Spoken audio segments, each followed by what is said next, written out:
Hello everyone, in this video we are going to solve the puzzle 31 plus 31 is 4, 41 plus 41 is 6, 51 plus 51 is 8, then what is 21 plus 21?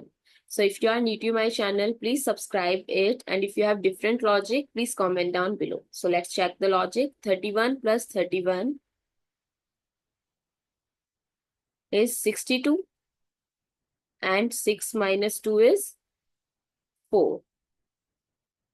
Now 41 plus 41 is 82. 8 minus 2 is 6. Similarly, 51 plus 51 is 102 and 10 minus 2 is 8. So what is 21 plus 21? It's 42 and 4 minus 2 is 2. So what replaces the question mark? 2. I hope it's clear and you find it useful. If you have different logic, please comment down below. Thank you so much for watching this video.